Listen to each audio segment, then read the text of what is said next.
We love hearing from you, so keep on sending your tweets and comments. We do read every one of them, and don't miss the chance to take our very important listener survey at podcast1.com. Your responses will help us to make this show the very best it can be. It'll only take about 3 minutes of your time, and you'll get the instant gratification that comes with knowing you helped us out. You can tell us how you really feel about the show. Help us get to know you better. Do it now. Take the survey at podcast1.com. That's podcast1.com, and keep those tweets and comments flowing. When shopping for car insurance, consider this. Geico has been saving people money on car insurance for over 75 years. So if you're serious about savings, it's simple. Go to geico.com. After 75 years, they know how to save you money. Put your name on it. Just put your name on it. That's all I say. Be a man or a woman. Put your name on it. Well, I'd like to hear about it, potheads. How the fuck you gonna know how to be great if you don't study greatness? Look at the game change. Donuts. If you wanna battle, it's either that you will or just won't. You know, you're not a bad-looking man, Mr. Gals. But you are, Blanche. You are in that chair. There's something wrong with us. Something very, very wrong with us. Hey, man.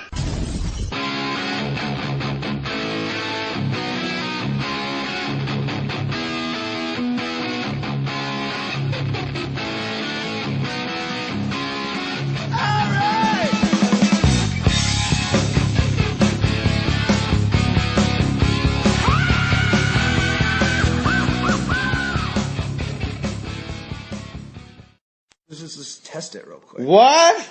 Talk real loud.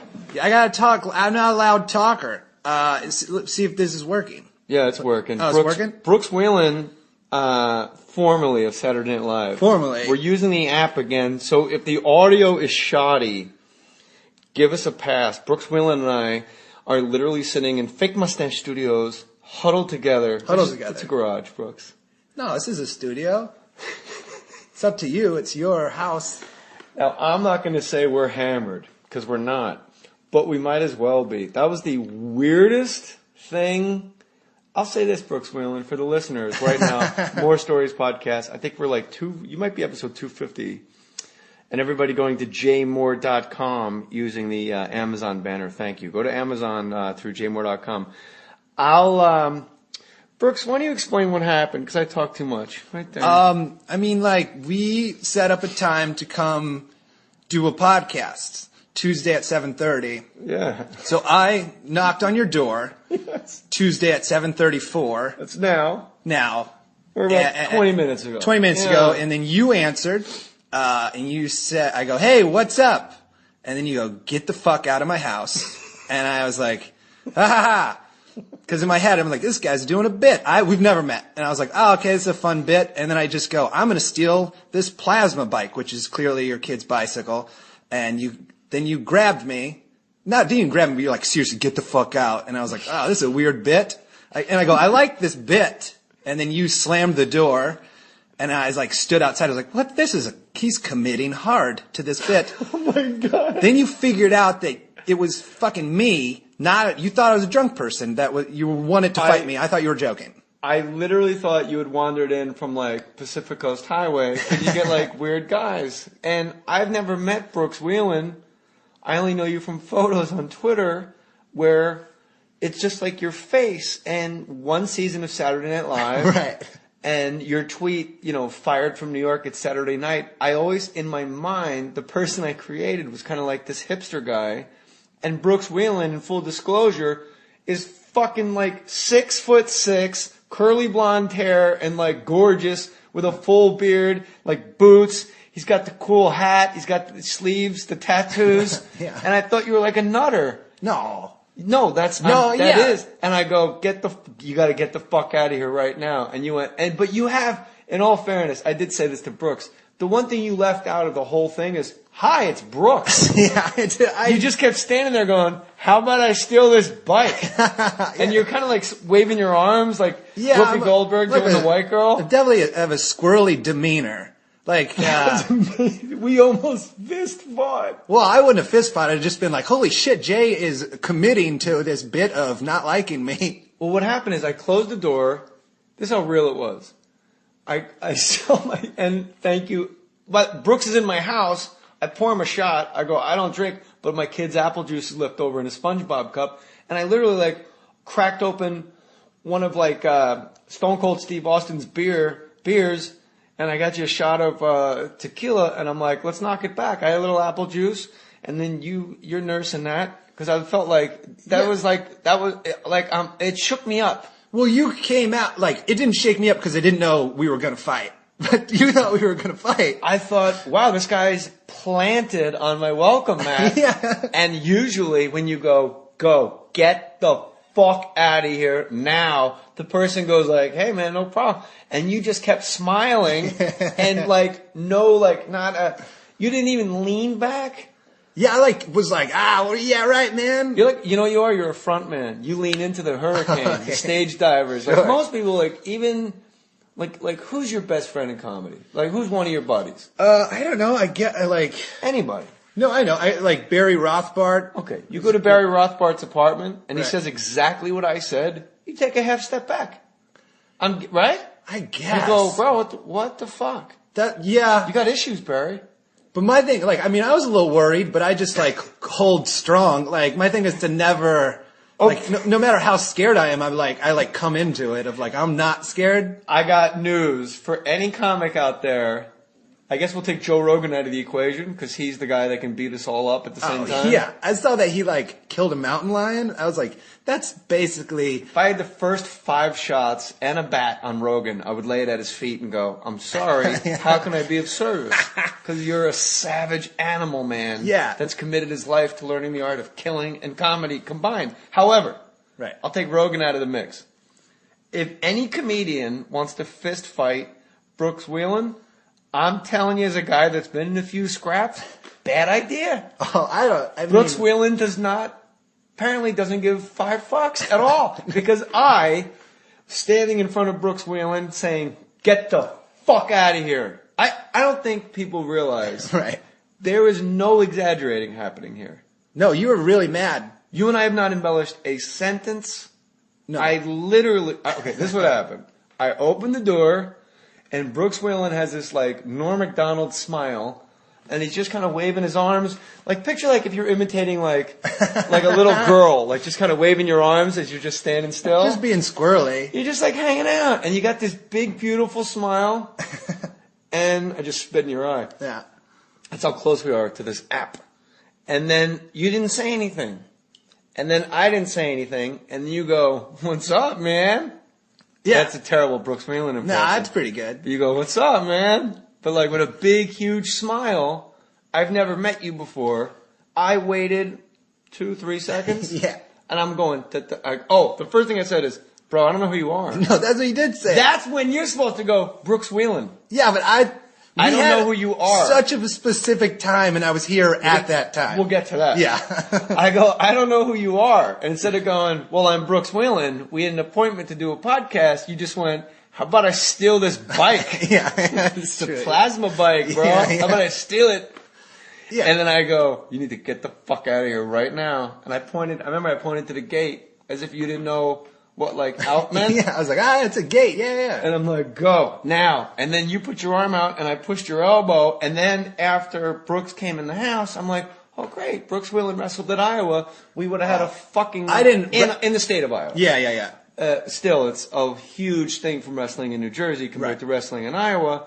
So if we had actually locked horns, I'm 44 and out of breath, and I'm thinning hair, and I have a gut, and I'm happily married, it probably would have went a long time. I did think that you were messing with me. I almost arm dragged you because you grabbed my elbow, and I literally was like, you joking right now? The listeners right now are tweeting. Yeah, okay. Fucking do it. Yeah. Pay-per-view. Let's get a fund me. Brooks Wheelan and Jay Mohr arm drag. We'd both. Whizzer. Both. Circle around the head. Yeah, we'd blow our knees out, both of them at the same time. No, you would have fucking taken me because I would. Well, I don't know because I really thought you were like an edgy drifter that just came up off the beach. So I think I would have been like, and I'm in my house. You were throwing punches. I can't throw punches. You were right outside my house. So I'm fighting with a baby and a wife behind me. I would have just been terrified. Yeah, what the fuck is Jay Mohr doing? You're fighting what the fuck's going on fighting. Yeah. I'm fighting while my wife and kid are behind me. Yeah, exactly. So I will say I probably would have won, but if you and I were over on a mat, you would fucking destroy me.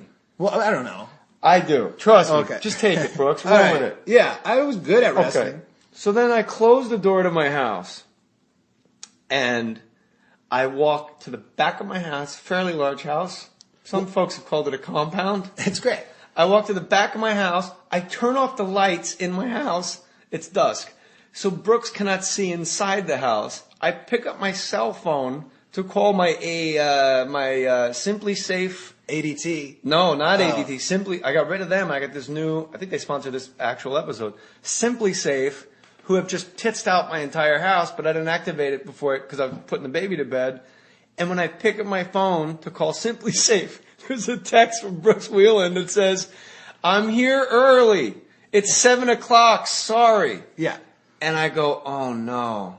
And then I go, I think that was Brooks Wheelan because no drifter off the beach would say, hey, you're really going far for a bit. Yeah, I was like... That was the sentence. I'm like, no crazy person would use the word like, this is a nice bit you got going. Exactly. I was like, well, that's a weird bit. Yeah. No, people don't. Yeah, crazy people wouldn't be like, I like this bit where you're mad. They're just like, oh, fuck. I'm like, wow, that drifter knows comedy. He almost missed them.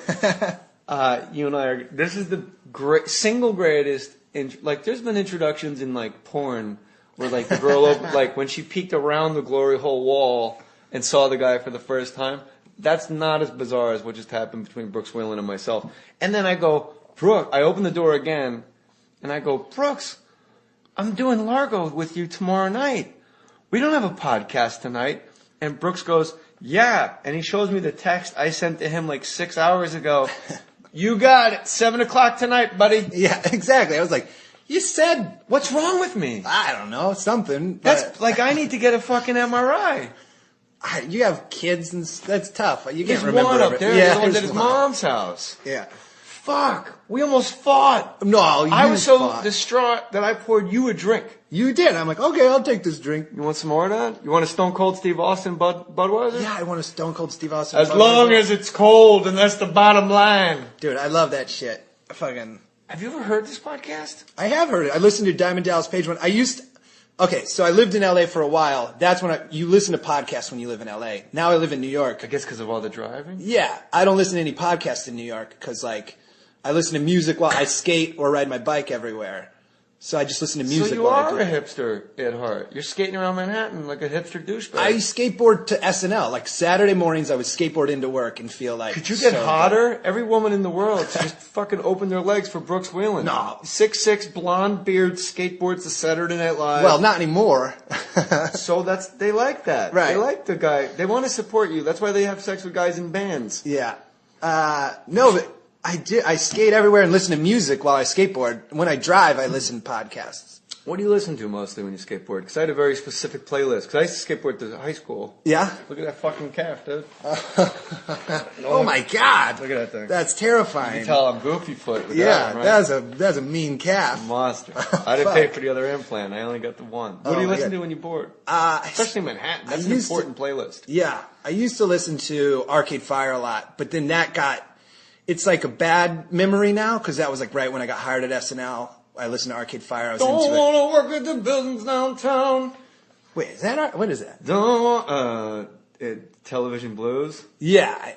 And the troublemakers riding on the backs of the bus. I didn't say I did a good job. Right. No, it sounded like Springsteen. Yeah, it sounded like Springsteen. Springsteen mumbled like a jerk. I listen to Springsteen now. He's my go-to right now. Yeah. But I was listening to a lot of Arcade Fire, but now it just reminds me of working at that show, and I just got fired, and I don't like thinking about it. You know, we're going to talk about you getting fired, too, because you and I both had that recurring character, the guy that waves goodnight at the end of the show. The sad guy at the end. Maybe if I just stand real close to Scott Wheeland, someone will notice me. Yeah. Well, no, my thing was band. You always got to stand next to the mean band person. I always felt like I didn't deserve to wave goodnight if I didn't have a good episode, so I would stand way in the back. I didn't want to be on and wave goodnight if I didn't earn it, is how I felt. I always wanted to be, I know that feeling because I experienced it firsthand on Saturday Night Live, as did you. But I always wanted to stand next to whoever, if it was Cobain or if it was Grohl. My 2 years were the best musical 2 years in the history of the show. Dude, I Smashing Pumpkins, agree. Eric Clapton, Bonnie Raitt, fucking Cypress Hill, the Beastie Boys. Shit was off the charts. Yeah. Aerosmith, so I would stand next to Steven Tyler because I knew that in a still photo they couldn't crop me out. Yeah. So I always would buffalo to the front, watch the good nights, and I'm right there next to like fucking Billy Corgan waving like everything's fine. Yeah. That was a great night, everybody. Oh, man. And I also hope subconsciously Lauren would be like, he's such a good sport. Oh my God. The women are like this week, and so is Jay. Yeah, no, if I had a bad show, I hid in the corner, and then as soon as it went black, I was the first dude off that stage. I was so bummed that I didn't want to be there. I wanted to be there, but I didn't feel like I deserved to say goodnight if I didn't get a laugh. Now, I did not watch the show the year you were on. That's fine. At all. Oh, yeah. How, like, my first year, I got, Walken was supposed to be the first episode, and it got bumped, but I didn't care because I wrote the monologue, Barkley versus Barney. Yeah, I love that. But then the third week, thank you. Then the third week was Walken, and I was like, hot shit. Absolutely. And then just free falling out, like if Richard Branson dropped you out of a Virgin Atlantic plane. Yeah. That fall is the next 5 weeks of television. That happened with me. The third episode, I got to do stand-up on Update, like roll on as Brooks Wheelan and just talk. And it fucking went so great. And I was like, I got this. Then the next week, I wrote a sketch where me and Ed Norton were critter control specialists who got pulled into the wall and murdered by possums while a business meeting was happening. It was fucking hilarious. Like, I like it. Yeah. So just like, I feel like we all need to watch this now. Yeah, it's called Critter Control. It's fucking hilarious. I said that like a drunk guy. Yeah. Sorry. So then I'm just coming down off my fucking adrenaline high. Thank God I wasn't on my testosterone anymore. Oh we would have been in a goddamn half Nelson. Exactly. All right. So 4 episodes did that get on? It got on, and it was like, and that followed you as you. Well, it was 2 different episodes. Third episode, that's what I mean. I go on, and one week is you, and then the next week is Ed Norton. Me and Ed Norton as Critter Control, murdered by possums. We get outsmarted and tricked by possums. And that was like a late at dress rehearsal that got moved up to before Update. It did so well. And I was like, after that 4th episode, I was like, dude, I fucking got this. And then 10 weeks of silence. It is amazing. Yeah. And were you like me? Did you go to Lauren to like complain? I did try to have a meeting with him towards the end. I figured it out towards the end of the season. I ended up getting 6 sketches on the air. I got 10 past dress. 4 of them were cut for time, which is the fucking worst. Yeah. Last sketch of the night, and you just get told like right before you go on, like it's not on. Go wave goodnight, and you have to take a mustache off, all pathetic and sad, and then go wave goodnight like you had fun, or you just fucking dreams were smashed. That sucks. That happened 4 times. Brooks, Skid Row, we've added a 3rd song. Yeah, no, it was always it's like 30 Adam Sandler's sweatshirt song went long. Oh, man. So Jay, could you take off the Harvey Keitel mask? Well, it was always. What the fuck was Lauren thinking? To make me take this off for good nights. One time 10 weeks, really? Well, I was on, but I didn't have a sketch I wrote. I only counted if I wrote a sketch. You'd be like the bailiff that just kind of like hands papers over. To me, that was more embarrassing than not being on at all. I totally agree. Like, but in hindsight, Brooks Wheelan, that's exactly the route pretty much every human being in the history of SNL. Like, there was a time Adam Sandler was in the background of sketches for 2-3 years. Yeah. And Spade, Farley, you just couldn't deny. Right. But there was years where, like, you know, a lot, like the most famous people just were in the back of like like they were extras in a mall. Yeah. I mean, I could feel, I was like 50-50 I might get another season because I got to do 2 updates with just me as me that did great. That's Brooks, just me doing stand-up. You think you have another Brooks in you? I did have another Brooks in me that was ready to go, and it didn't go on the last episode. When the last episode, would you just do your stand up or like dress it up as news? I would dress it up as public service announcements because my stand up is just me talking about being an idiot. So the first one was don't get tattoos, and I talked about my tattoos, and the second one was don't drink too much, and I talked about a time I drank too much. You know, when I was on Rob Schneider, Sarah Silverman would do it, and then like you do pieces of, like you just said, you do pieces of your act because you like none of my sketches are working. Yeah, I'm a comic. I'll just take my comedy and I'll make it 4 minutes for update. And Rob Schneider go, that's on the fucking air. It's not fucking news, man. It's an update desk. That's not fucking news. She's talking about a fucking bar mitzvah. Right. Fuck, man. Like his thing was it had to be like pure. Right. It had to be like a real. I'm like, bro. we're dressed as fucking women 5 minutes ago. Right. Like we have padded bras.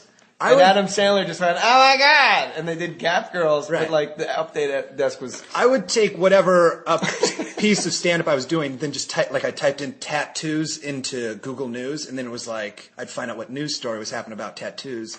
That's the lead-in. Seth, you may have read in the news lately. No, that's exactly what it was like. It was like smart. Our Army's recently going to stop tattoos from the elbows down, so a lot of soldiers are rushing out to get tattoos. Here to comment, Brooks Wheelan. And I roll on, I'm like, everybody take your time. Then just to go into my stand-up. Perfect idea. It was great. And so you do that. So if I'm you, I know, wow, fuck, man. I know this exact feeling. I'm going to get right back to you. I don't want anyone to think like, why'd you fuck? You know what? Listen to these commercials. We're coming right back. All right, Brooks Wheelan, Saturday Night Live, and I almost got in a fist fight at my doorstep because I forgot to say, well, you guys are already here. You know what's going on. I had 1 week where I did Walk-In Psychic Friends Network. It was with John Turturro, who also played Walk-In. And his Walk-In was like, he sounded like he was deaf. Yeah. And it was so fucking weird how committed he was to it that it was like it made everybody laugh. And then that same show I did Keitel when they tried to do like the musical version of Taxi Driver. So I had to sing. Yeah. The very next week, I was in the cold open as Anthony Kiedis. I wrote an Anthony Kiedis update this year. Really? It didn't go on. Didn't do any good. No, it didn't. It didn't make it on. It was just him talking about. It was right before the Super Bowl. And you were him? Yeah, I went on update. Dude, my thing was update. That's all I wanted to do. That's all I really wanted to do was get on update. Well, it's the best part of update was when somebody kills it. Yeah. Oh, so Walk-In, Keitel, then Anthony Kiedis, and then the week after that, I was in a motivational speaker sketch speaking Spanish. So it's like the craziest Make-A-Wish come true. Yeah. I'm like, well, I've really fucking shown. Oh, and then Walking again doing Skittles, the Skittles commercial where it was only me. No one else, me, in the camera. I watched that on the server because we have this cool server at SNL where it's everything ever. Like that's I wish we had that. It's great. I would just watch synchronized swimming over and over again. I watched a lot of your season because I would get down in the dumps and I would just go watch old Sandler updates to get excited again. So I did see a lot of your stuff. My favorite thing I saw of you was from your final episode where you did the 80s singer who sold rock and roll real estate. Rock and roll real estate. All right. Yeah, I was like, Wheelan wants to buy a house and get punched his lights out, baby. Yeah, no, I remember seeing that. That was your final episode, right? Yeah, it had been through dress rehearsal 13 times. Oh my God. I just remember seeing that and in my head I was spinning out like I'm going to get fired. And I remember you got fired after that episode and I was like, God, Jay must have rolled into his third season being like going out on rock and roll real estate, feeling good. Yeah, but it was dead on arrival because week 6 was when it went through to air and got cut like you just said the last sketch.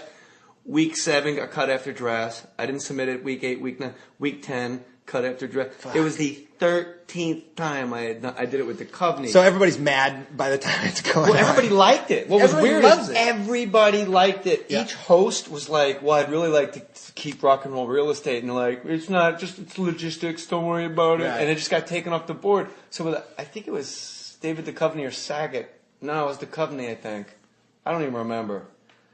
It was that many. Yeah. So... yeah, like you said, I did feel that way going into my third season because I had that meeting with Lauren, and I'm going to ask you about it more because I interrupted you and didn't get the answer. I wrote on a yellow legal pad all my complaints halfway through my second season, and when I was telling you this in the house, and I had to wait for Lauren for so long. He just strips you of ammunition the longer you wait, an hour and a half is murder. And then he said, they go, okay, you can go in. And I opened the door, and the carpet made his door stop. So there's only half, it only, and I'd been in and out of there every week. Yeah. And it was either propped open or propped closed. But when I opened it, the rug had been moved. So the door only opened 10 inches, 11 inches, and I had to decide, do I squeeze my body through the tiny hole, or do I go down and roll the carpet so the door can swing? And I decided to get down on my knees, and I rolled the carpet like a tamale, just so I get enough room. And I crawled on my hands and knees. And then I looked up, and Lauren was he was behind the desk. Right. And he was standing with his arms folded, and I'm on my knees like I'm going to fucking kiss his feet. And he's like, man. You wanted to see me? And I was like, I guess. I don't know. If you think it's okay. And then I'm like, do I roll the carpet back? Because there's this little art on the floor. And, and I had my full yellow legal pad of all my complaints. And I go, well, I did want to meet you. And he goes, Jay, there's no doubt you're the future of the show. It's in your favor. You have momentum. Things are going, don't worry. And I was like, oh, great. And then rock and roll real estate. And then the summer happened and they didn't return my calls, Brooks. Yeah. It was, I was worried and I was like, I want to just go in and talk to Lauren, and I requested it, and it just was kind of like, but I didn't push it because, I'm scared of him. Like, I'm like, I asked, I'm not going to push it though. Cause secretly, Brooks, I'm not your enemy. No, but I never had that last meeting, but I never really pushed for it because I was like, if it doesn't happen, that's okay. Cause I'm kind of scared. I never really had I want a meeting with Lauren when he's okay with it, damn it. Exactly. When it'll be totally cool. The last meeting I really had with him was when he hired me. Cause I got hired. What? That was the last time. You said you went in there with like a list of demands. I didn't go in there with demands. I know. I asked you if you did what I did. You were like, yeah. Well, you said, I wanted to go in and be like, I just wanted to go in and be like, hey man, what could I do better? I'm trying my fucking so hard. I'm like working my dick off. Like I'm doing everything. I would love to know, how you would see I should do the show. So in my mind, that was what I was going to say. I probably would have propped the carpet open and be like, whatever's fine, and just ran out. Yeah. You have a bathroom in your office? Yeah, exactly. That's cool. So you never got the meeting? No, didn't get it. And so, what was your last episode? Who was the host? Who was the musical guest? Sandberg was my last episode. St. Vincent. I had some cool musical guests like the Black Keys and Arcade Fire and the National and Kings Leon. Like those were a bunch of cool. Like whenever I wanted to meet the band, I would just write sketches that involved the band, and then it wouldn't make it on, but I could go to them and be like, "I wrote this sketch. Let me pitch it to you guys." Smart. And then I would just hang out with those dudes. And all the bands you named are like game. They always seem to like. Yeah, they were great. Like I wrote one where I was bragging. Black Keys were second to last episode. I wrote a sketch where I'd been bragging to the whole cast all season how I was best friends with the Black Keys, and then they showed up, and I was like, "Oh fuck," and like get confronted with them, and just like, "Hey, Black Keys," like just like so, like how it was with me and you at the front door. Absolutely, yeah. But then it turned out we were best friends. It was just basically to meet those dudes, and they ended up. You're smart. Well, I mean, I should have been writing to get myself on the air as opposed to trying to meet the bands. See, when I was on, you had to put the host on, make the host funny, and you had to put the women in your sketch. If your sketch didn't have women, you were done. It's like there was zero, unless your name. Like if it was Franken doing like Norm would do weird shit where it would just be Norm doing like Charles Carroll, like something you would never think of. Yeah. Weird shit. But you always had to put the women in the sketch because we were getting beaten up by the newspapers as being like anti-women. Oh, the women were like killing it this last season. They're like killing it. Absolutely. It was like the you were on with the Miley Cyrus lady? Miley Cyrus, Vanessa Bayer, yeah. That shit's hilarious. She's great. That's the other thing that like, the show is hard, but the dudes who work there are great. Like those are I like everybody at the show. Yeah. Like, they're all cool people. And like. I didn't. You didn't? No. Our cast got along pretty great. But when I was there, it was the biggest the cast had ever been. How big was it? It was 18 people in the cast. That's too many. It was, I think, 10. And like one black guy. 8 featured players. No, there's a couple.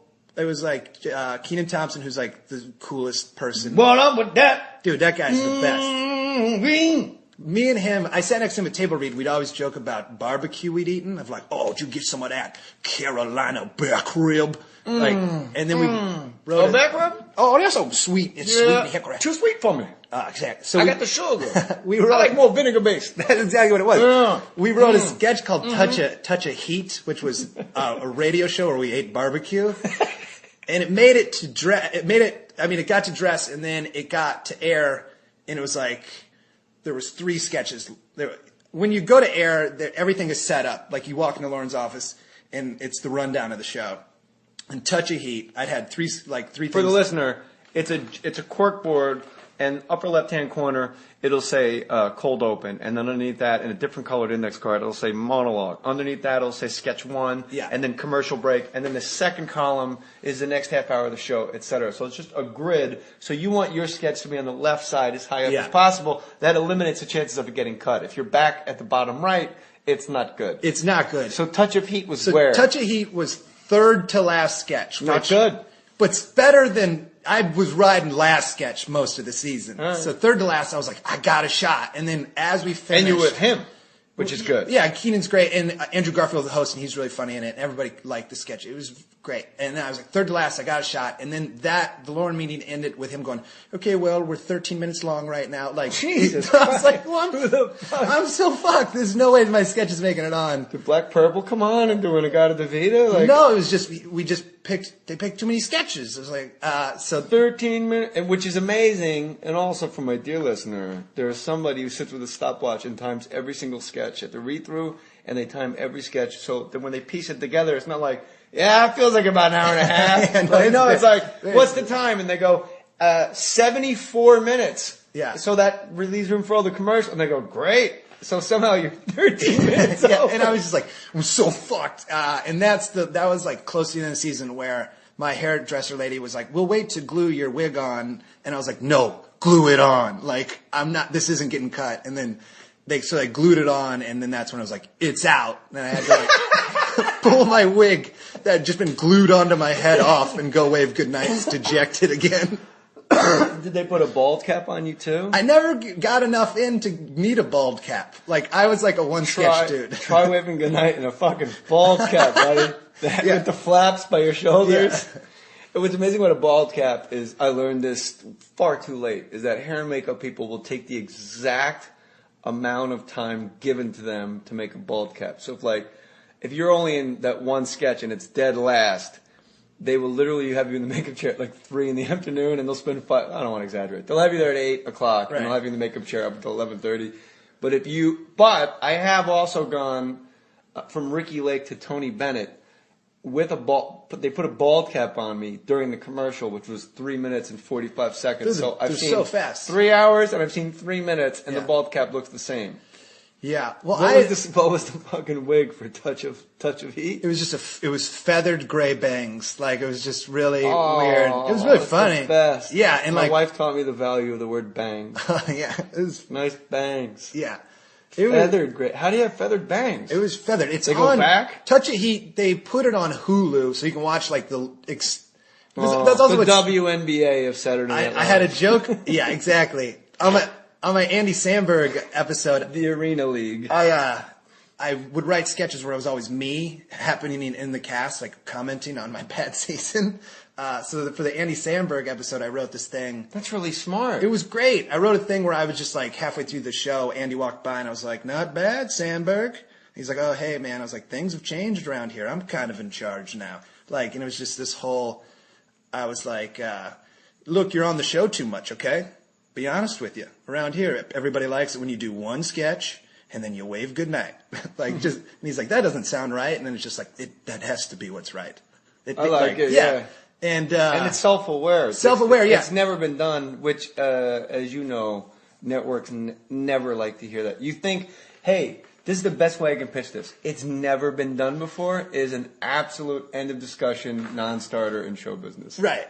No, totally. You got to go, it's MASH meets Cheers. Exactly. The sketch is MASH. So to get like a table laugh, Keenan walks by and he goes, hey, and I was like, oh, that's Keenan Thompson, one of my co-stars from Hulu's Touch of Heat, which is just like making fun of how our sketch went straight to Hulu. And way inside and good. But it made the room laugh, I bet. Dude, it did great in the room. It was like, a guy struggling, being completely aware of like, look, dudes, I'm struggling, man. Like, but yeah, there's no way they're going to put that on. So it didn't make it. But it didn't. So how many times did you... Oh, I guess it's got to go the first time in order, because if you keep resubmitting it, it's pathetic. Yeah, no. Once again, I'm back, not making it on the air. Yeah, I did a lot of... but it was, a lot of my stuff was like behind, like me being self-aware on Weekend Update of like, I would go on Update, and make, like, I went on Update, I wrote a thing where I was Steven Seagal and just went joke. I work in law enforcement. Yeah, it was Colin Jost was the host, and like everybody's making the joke of like, "What's up, Seth?" Like all the old recurring characters. He's like, "Hey, I'm Colin now," and I went on and I was like, "What up, Seth?" And he's like, "You've never been out here before." Like that was the joke of like, it's great. You're a brand new character. You can't get that confused. So it's just like a lot of stuff like that. Wait, but how did you being Steven Seagal play into that? It was just, that was Seagal rolled out. I rolled out as Seagal and was like, what? Like, yeah, I can't do impressions either. Please. I think it was just like, konnichiwa, Seth. Like that was it. Did you have like a fat suit? No, that was Dashiki? No, but I did get tired doing karate halfway through. I got really. What are you dressed in? You gotta be like a fat dashiki guy. Yeah, I mean, it was just chubby dude with like a long ponytail, and at one point my eyes closed. And it's like, your eyes are closed, and then I pulled my ponytail tight, and that opened my eyes back, and I was like, that's what that's for. It was fun, but yeah, no, they were like, no way, dude. First of all, you can't do Seagal, and you're like swinging. You're just trying to go to the cheap seats every time. I love it. Yeah, man, it was so much weird. Fuck it, I'll be Seagal with no fat suit. No fat suit and a bad impression. And just so you know, Brooks Wheelan is like 6'4", like 175. Like you're like a string bean. No, yeah, they said no. Seth?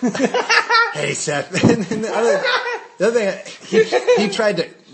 I wrote this with Tim Robinson, Zach Cannon, who are cool dudes. But like the other thing I liked about Seagal is my Seagal character tried to keep coining the phrase "busted and nusted," which is not like, he's like, that's not a thing, and I'm like, gonna be on T-shirts. Like it was just all self-aware. Wow, is that busted and nusted? Yeah, for guess I was busted and nusted again. It was nusted. Yeah, busted and nusted. It's not a thing. Well, I need you to go back to Saturday Night Live because I need all these things to be on television. Oh man, the most absurd thing that got cut for time. Wait, hold on. Weirder than you doing Steven Seagal without a fat suit when you can't do a Steven Seagal with your eyes closed. Way weirder. Doing karate. No, way weirder. Oh my god. Was this thing, a sketch called Little Buff Boys, which was a little Buff Boys competition hosted by the Pentagon. And it was this Kenan Thompson hosting a little kids bodybuilding competition. Oh my god! Where my name was Kevum with an M, and he was like, Kevum? Like it was just a lot of weird stuff. Lena Dunham was a little buff boy too. Well, you guys played with children? Well, we just flexed as little kids with shoes on our knees. Oh, I've done that. Yeah. How much you bench? That's what we did. Oh yeah, I liked how much you bench. Except Spade got to actually use his real legs. legs. Yeah, that was skinny legs. Steve Higgins note was like, it looks weird because you're so tall. Like you got to put some. That was a great Higgins note. He's a cool guy. But then he meant weird good. Yeah, no, he liked it. It did well and it made it through and people enjoyed it. But then the sketch ended with Kenan picking a song at random. He was hosting it. He was clearly a pedophile. And he was hosting it, and he's like, I'm going to sing a song I chose at random, and it was like, Boys to Men, I'll Make Love to You. Oh, so he just sang, I'll make love to you to these three boys, these little boys. And then the sketch ended with like... Hold on. You're flat... Are you wearing like a Speedo? It's like a gold tank top and tiny Speedo shorts. And it's implied that you're children. Implied that we're children, and I'm really shy. I'm a shy bodybuilder. That was the sketch...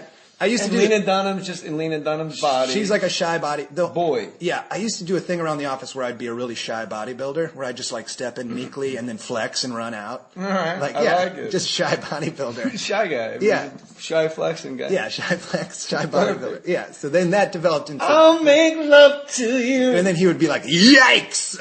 Because he's like, I'll sing you out to a song I chose at random. And also there was a Little Buff Boys song that started the whole thing. It was Kenan going, Little Buff Boys, squeezing and scrunching, squishing and smunching with their buff little bodies, heads of boys, bodies of men, today. And then how did this get cut? It didn't. It made it on. It got cut for time. And then the best part was he brought out the Little Buff Boys of 2013, which when we wrote it were real buff little kid extras. That got nixed of like, we can't have buff little extras in here. It's 1 a.m. We can't have these kids out. Yeah, and then he goes, those are the Little Buff Boys of 2013. Now bring out the Buff Boys of 2014. And like the note was like, you guys didn't even rhyme in your song. It was totally set up to rhyme. 2013 to 2014 rhymes. You did 2014. This is crazy. Like, it was so funny. That was their note. Well, no, I mean, it wasn't You guys are dressed as fucking children flexing. No, it wasn't the note. It was just hey, like, man, that doesn't rhyme. No, it was like they loved. Everybody liked it of how absurd it was, but it was just like, you guys aren't even rhyming when you like everything about it was so weird. That was my favorite. That was like my white whale to try to get on. How do we? Is that on Hulu? Is that Is that in the WNBA doing layups, flat-footed jump shots? No, I wish that was on Hulu. But they little buff boys, dude. I would fucking today.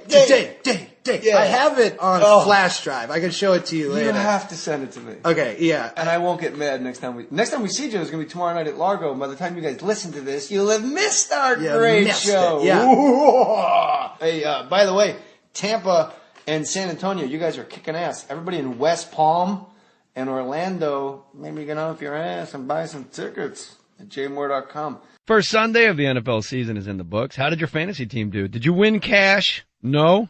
With FanDuel, you can. Tonight, FanDuel is running a special Week 1 Monday Night Football contest. You can play today and win money tonight, the leader in one-week fantasy football leagues. For real money, immediate cash payouts. You can get paid. The money is real. The entry fee is only $1. No season-long commitment. Play each week or whenever you want. Pick the week you want to play. Set a new lineup for tonight and win money if you're good enough. Tonight only, pick players from just the Monday Night Football games and win real money in your account tonight as soon as the contest ends. You must sign up by 6 p.m. Eastern Time tonight for guaranteed entry in tonight's contest. Go to FanDuel, D-U-E-L, FanDuel.com. Click on that microphone in the upper right-hand corner and use my promo code STORY, as in more stories, S-T-O-R-Y, STORY. Sign up now. New user special. FanDuel's going to match your first deposit, dollar for dollar, up to $200. That's up to $200 free. The offer is good for the first 50 podcast listeners that go right now to FanDuel.com and enter my promo code STORY. Don't forget to use my code STORY. FanDuel.com. Every week is a new season. That's FanDuel.com. Sign up today. Geico presents Strange Savings Stories. Ken Marcus was making a pastrami sandwich when he noticed an odd pattern on a slice of pumpernickel bread, one that spelled out Geico. Ken found himself visiting Geico.com, saving hundreds of dollars on car insurance with great discounts. Later, Ken felt conflicted whether or not he should eat the slice of bread that saved him so much money. But he was so hungry. Geico. 15 minutes could save you 15% or more on car insurance. Hello, podcast fans. Adam Carolla here. I'm leading the fight against patent trolls who are threatening this medium. It's not about me. It's about the podcast you're listening to right now. If I go down, this show could be next. Visit fundanything.com/patent troll for more information on how you can keep podcasting alive. Thank you and mahalo.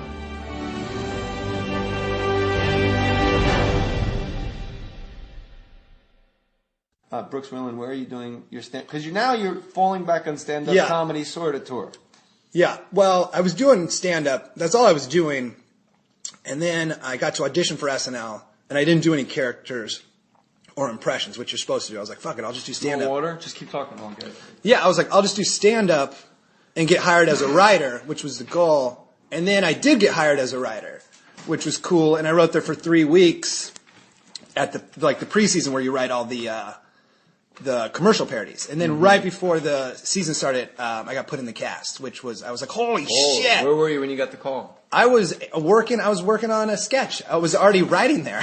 I was a writer there. I was working out. No. And I saw my voice in my mind. When you said I was working, I literally just pictured you at the gym. Today. And an incline, dressed as a child. No. So you were at the show when they told you got hired to be on the show more. On the cast, yeah. Because I flew there and just immediately started writing. It was my third. From where? From L.A. here. I was in L.A. But you're from Iowa. How do you go from fucking Iowa to L.A. to Saturday Night Live in New York, and now you're back in L.A.? I still live in New York. My girlfriend lives in New York, so I live there with her. What's up? What's her name? Joanna. She's pretty cool. Joanna. Today. Okay. Okay, I started stand-up when I was in Iowa, when I was 19. Then I knew I wanted to do stand-up comedy, but I got a degree in biomedical engineering. What? Yeah. So I used my engineering degree to find a job in New York or LA. I didn't care which. I just wanted to move there and do stand-up to New York or LA. And I got one in LA, so I moved here. Biomedical engineering. What is that? You just work on My first job was working on heart valves. I got fired. You said that like, just work on cars, man. Yeah. Just changing tires. First job, just heart valves? Yeah. Heart valves? Heart valves, yeah. These guys? The aortic and mitral valves. All right. Yeah. Show off? No, not a show off. I got fired. You could have said Anthony and Penny, and I would have been like, yeah. So I was working, that was in Irvine. I got fired because I tweeted some things there. What? I took a picture of my boss, like, opening up the refrigerator. This is 2 years in, and she's, like, a large woman, and I didn't like her at all. And I took a photo of her going in the refrigerator and tweeted, "Looks like it's feeding time." And then she saw it and fired me. Why is she, all right, so she was a Twitter savvy, bio. I think she was like, she didn't like me at all and was like. Kept eyes on you. Kept eyes on me for sure. And she's a big fat lady. Nah, not big fat, just larger. She was not, in retrospect, she has to be big enough for the "it's feeding time" joke to go over. Like, yeah. if she's just kind of big, everyone's going to be like, that's kind of weird. She's just I don't get it. I had like 80 Twitter followers at the time. Because the country's really big and fat. Yeah. So no, she was bigger than Iowa. She's average for Iowa. That's not big on love Iowa. We were talking about Cale Sanderson and Gable before. Yeah, I'm a Gable all the way. Anyway, I get fired from that job. What was that conversation like? She had taken the tweet, blown it up, and laminated it, and then showed it to me, like in an office with a human resources lady there, and was like, "Excuse me, what is this?" And like shoved it towards me. I was like, "I'm totally fired, huh?" And so that's all that happened there. So your job doing heart valves. Heart valves. You were not that valuable in the heart valve. No, I worked there 2 years and got fired. But I would think heart valve is something you don't just cut people loose. It seems like a very intrinsic thing to the fiber of fucking medicine. Yeah, it's a big company though. It was like a huge company that like I was leaving so much to do stand up anyway. Like, what was your job? it was called.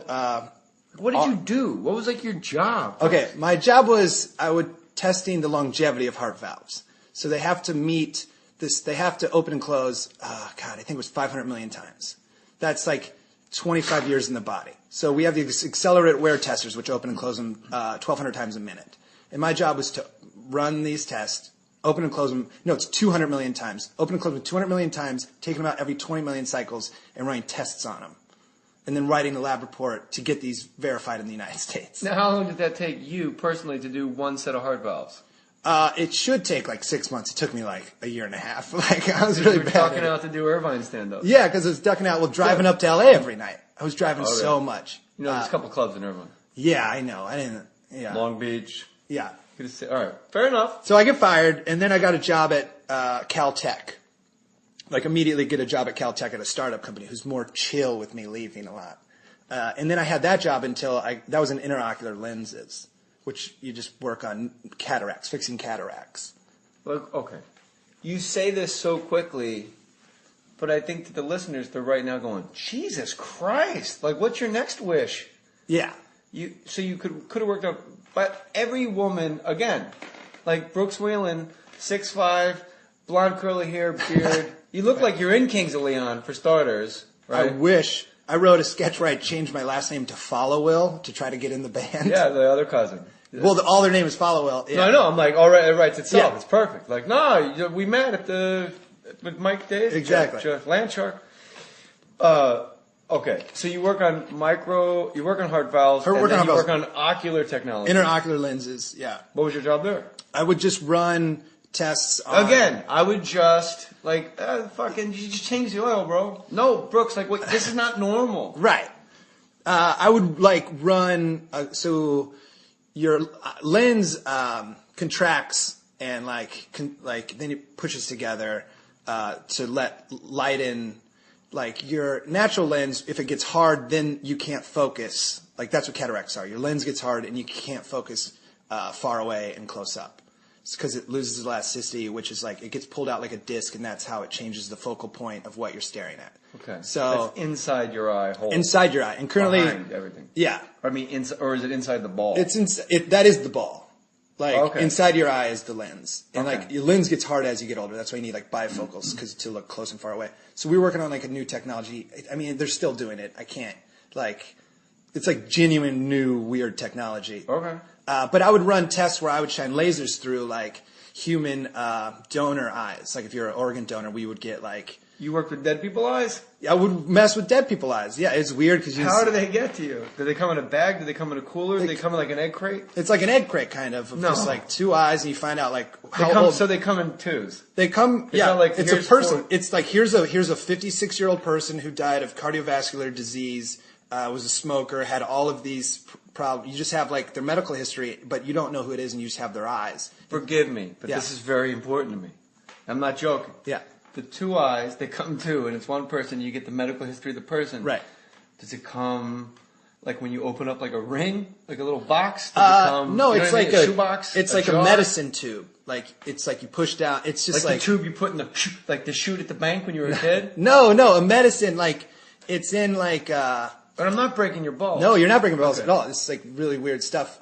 That's like not weird to me. It's like also like being on SNL isn't weird to us because it's like it happens. And then when people start asking you about it, you go, Eric Clapton hugged me for a long time. That was weird. So it was just like what kind of a medical tube? I don't know what that means. Aspirin, like how you get prescribed like Vicodin, like that, like the jar that Vicodin comes in. There's two eyes and then like a Vicodin jar. Well, each one has their own little jar. But it's refrigerated but they have to stay separate. They can't like rub against each other. Yeah, you have a right eye and a left eye. And so the two separate jars. Now, are there two? And again, I'm not breaking your balls. No. This shit's important. Are those two jars like bound by like a rubber band? They come in the same box. Let's see. Now, what kind of box is that? It's like a styrofoam cover box. How big? Quarter of a shoebox. Quarter of a shoebox. I'm done with this now. Okay. How'd you get fired? Thank you. I didn't get fired from that one. I was working. So you get fired and then fucking quit? No, I got hired. I got hired at Saturday Night Live and quit myself. I like literally was like showed up and I was like, I got hired at Saturday Night Live. I don't work here anymore. And they were all like, that's awesome. Like it was a really positive job. Did you hold the eyes up? Did you ever hold the eyes up to your eyes and talk to another coworker? No. You have to. We didn't. Think about it. If I'm just holding like two eyes, at some point I'm going to put it in front of my eyes. They're pretty gross though. Yeah, I didn't really. And go, Brooks, look, hello, why are you, look. I never really dug hanging out with the human eyes because they're so gross. One time, this is the craziest thing that happened in all of my 4 years of biomedical engineering. We got a car part when we were supposed to get a human head. And we called them, we're like, I got a car part. And that person was like, oh, fuck. They sent the human head to the fucking garage to where it was, they got it mixed up. So what, like UPS? Yeah, it's like a place like a delivery service. A delivery service. We're not going to put it on UPS. No, it's not a UPS, but it was a delivery service. Sent us a car part and sent a garage a human head. There's just some fucking Russian guy going, what the fuck with the eyes? Yeah. No, this wasn't. It's a sign. No, this wasn't eyes. Because sometimes we do surgery on like a full human head. Oh, it's a genuine, real human head that got delivered to a garage. Some fucking Israeli tow truck driver just opens up a Coleman cooler with a head inside? That's exactly what it was. He has a real life head of just like, oh, fuck. That's amazing. That was crazy, Did you go out of your way to try to figure out where it went, or you drew They did. I was just like, hey, we got a car part. And they were like, we gotta figure this out. I was like, I don't really care. I'm gonna hang out on the internet. These eyes are heavy. Exactly. They're all greasy. Yeah. So, when I was fired/let go, it's still like ambiguous. What they do is they go, we'll let you know on whatever. Yeah, July 15th it was for me. All right, so let's say for me it was June 20th, and then at June 20th my agent calls and goes, they want an extension until July 15th. And this is all in my book, but for you, I'm telling people that maybe I'm not going to make you go buy my book. But if you do, go to Amazon.com and jaymohr.com. And then July 15th came, they go, we need until August 1st. And I'm like, okay. And then they go, they just need 2 more weeks. And I said, fuck it. I can't do this anymore. Yeah. And my agent, Ruth Ann Secunda, my very first agent, said, in my experiences, when people are deciding this long whether or not they want you, it's not good to push back. Right. Because you're going to make their decision for them. And I said, well, I don't care. So I was never officially told you no longer work here. Right. Or you're fired. Or, well, I talked to them and they agreed that this is best to put with, like, the last conversation I had was, I can't fucking do this. And she goes, all right, I'll talk to you later. And just, next thing you know, I'm watching Will Ferrell going, get off the shed! Yeah. And I'm like, oh my God, I've made the biggest mistake of my life because this is the funniest cast I've ever seen. Absolutely. Yeah, it was, for me, they let go. It was just such a big cast. They let go a couple of us. They were like, you weren't fired, you just weren't renewed. And I was like, I got fired. Like, I didn't get asked back. So yeah, that was like, I just got a call from like my manager, my agent, and like, usually when they're on the phone together, they're like, hey, but then this one, they were like, hey, and I was like, ooh, did I get fired? And they go, yeah, no other way to say it. You'd rather that, right? Yeah, for sure. It was like, and I just get to go do stand up and like write my own show, like that's so much more fun. That show, I didn't have it. It's so scary. It's not like you're having a blast. Like getting on Update was like the peak of my career. Like doing stand up and killing on Update. Like that's when I'm bummed. Like I'll never get to like feel just like killing on Update. Well, that's what I love about Last Comic Standing is everybody got to be themselves. And on Saturday Night Live, like you said, you're like, put my wig on or let me take my mustache off. Mm-hmm. And when you're on, like you said, like Weekend Update, unless you're doing some crazy fucking Rosanna Dana lady that, let's face it, very few people can pull that original a character out of their ass. Yeah. So you wind up just going on it, especially stand-up, just going as yourself. Like, that should be the highlight of your life. It was great. It's amazing. And the crowd's like, hey, they know your name. You're no longer that, like, who's this guy? Right. Because everybody has the 2 years of, there's that guy again. Then you go, wow, I really like that John Lovitz. That's in every sketch now. But another guy, like there's 5 years where he just hung around. Right. And like Wheelan just hung around. He'd play a bailiff and go, thank you. And that was all he did. Yeah. It was, But it is scary, going back to your point. It is scary. I didn't have, it's not fun. I think it gets fun maybe 5th, 6th, 7th season. But is it like high school though, Brooks? Because I'll be very specific in the high school analogy. It wasn't until I left high school that I realized, look, we all knew the football team were the cool kids, right? Right. But then when I met football guys, like 2 years outside of high school, they thought all the wrestlers were fucking cool as shit. And they thought the soccer guys were fucking cool. And then you find out everybody was like, these fucking baseball, like everybody thought each other was cool and never like met. Like I just assumed Sandler, Spade, Schneider, and Farley were having like the greatest goddamn time of their lives. Right. So did you were not happy. I'm not going to say you were miserable. I wasn't miserable. But did you see other people and go, they seem to be having a great time. What's wrong with me? That was me. No, everybody was just, I was having fun while I was there. It was Saturdays that would bum me out. Like those Saturdays where I wasn't on would like really bum me out. So Tuesday night was fun. I wrote with so many different, But how did you know how to write? Like I didn't know how to write. Like I didn't really know how to write either. I just like, not great, but I have like a lot of ideas. But you had the balls to go into people's rooms and pitch. I would go in and over a week I'd write like 10 ideas, and then I'd go into writers' rooms that I respect and be like, I got 10 ideas. Just listen to these real quick. Okay, and then that's what I rifle through 10 ideas. I was told to do that by Jim Downey. I said that's fucking humiliating. I'm not doing that. But I wrote with and that's my own arrogance. I got in my own way. I think of like the 6 sketches that made it onto the air. I wrote with 6 different pairs of writers, which is cool. Like I wrote with a lot of really cool dudes. What container did they come in? What do you mean container? Pairs of eyes. Yeah. There were pairs of I grasp for the callback. It was like single dudes and I don't know. Single dudes, man. There was like guys who wrote I wrote this guy Mikey Day who's so fucking funny, and then E-Day like Japanese guy or E-Day like Irish?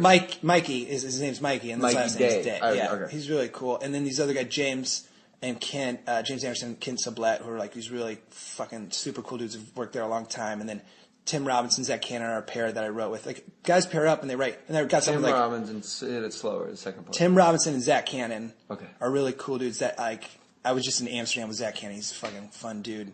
They write the funniest stuff. They wrote like the Little Buff Boys and like you got it. Send me that possum being murdered by a possum. We wrote this other thing that got cut for time, which was me and Jimmy Fallon.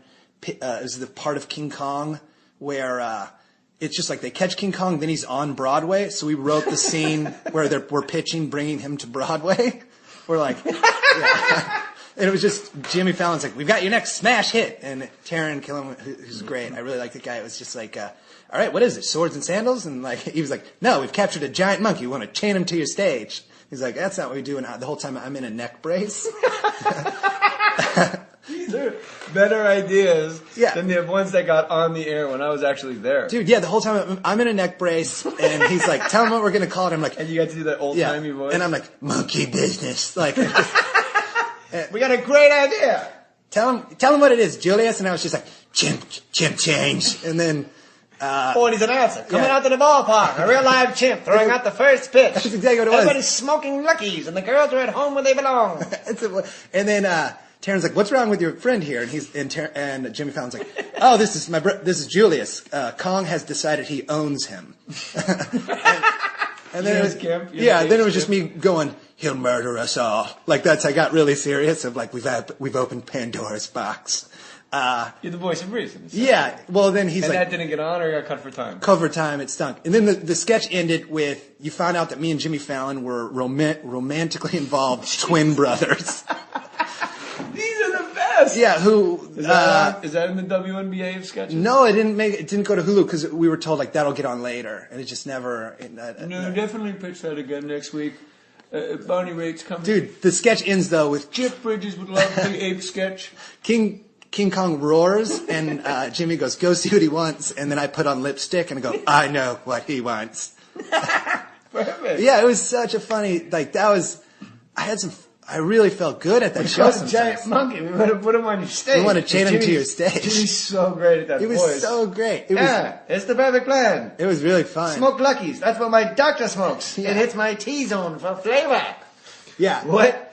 The musical guest that you mentioned, you obviously you said you loved Arcade Fire. Like, people don't realize, to me, my favorite part of the show ever was when the band rehearsed. I'd be in the writer's room and there was monitors. It was a live feed from the camera right up to the monitor. And you realize no one even knows that I'm in this fucking room. No one's listening to anything I'm saying. And week one, and for some reason, they always rehearse, I think, on Thursdays. Thursdays, the bands? I think. Or Fridays? I took some stuff the bands rehearse on Thursdays. Okay, for some reason Nirvana had to rehearse on Wednesday. Oh, really? So it was really weird. Yeah. And so I was able to actually leave the writer's room, and I watched Nirvana do Heart Shaped Box and Rape Me, and I was alone. Yeah. In that studio, which if you're playing at home, is the size of like a fucking Apple store, and it's cameraman and like maybe 4 people in you. And he's screaming, "Rape me," as loud as he can. Dude, they go so hard at that. That's what I was going to ask you. Like, I was Scott Wheelan, Smashing Pumpkins were the only people, Snow Temple Pilots. Scott Wheelan wouldn't sing. Right. In his sound check. And they were like trying to explain to him, like, well, this is sound, like the part sound and sound check. If we can't hear you, we don't know what it sounds like. And he's like, saving my voice, man, I don't know what to tell you. Yeah. So they just worked around it. But I was stunned at fucking like Aerosmith, Nirvana, Smashing Pumpkins. Like, they go nuts when no one's around. No one's around. Yeah. Who did that for you? Fucking The National did it so hard. But I really like going to watch the first week I was there, I go down, it's Arcade Fire, who at the time was my favorite band. They have a new album out. I'm so excited. And they're setting up the Weekend Update desk, which I've never seen. And then Arcade Fire is going through dress rehearsal, and I'm standing there. I'm like, I work at Saturday Night Live. I got like teary-eyed of like, this is unbelievable. It's fucking huge. Yeah. Sweet Emotion, when the airbox kicks in, you're like, what the fuck is going on here? The coolest band to watch dress rehearsal, I brought my girlfriend up because she worked downstairs. Joanna.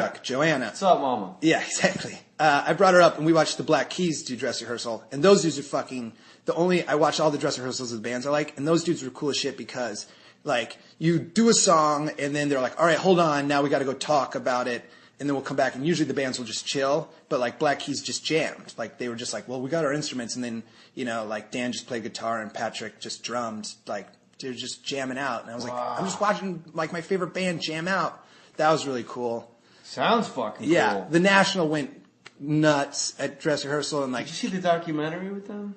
I did, yeah, Mistaken for Strangers. How did that not win? But I don't even think it was nominated. It wasn't. It was so good. His brother, for the listeners, you want what is it called? Mistaken for Strangers. You want to watch this documentary? I would give it an A+. Oh my god, dude! I'm fascinated by it. It's like about the National, but mostly about Matt and then his brother's relationship. His brother's like almost special. No, he's not. Well, he's a cool guy. If he listens to this, I would if he was sitting where you're sitting, I'd go, well, let's be honest. Like, you're not well. I would say it right like that to his face. All right? Okay. The people listening know I don't fucking... He's a weird guy, never. Yeah, okay. He's a weird guy. You're just throwing around it. I'm like, it's the fucking guy that... Yeah. All right.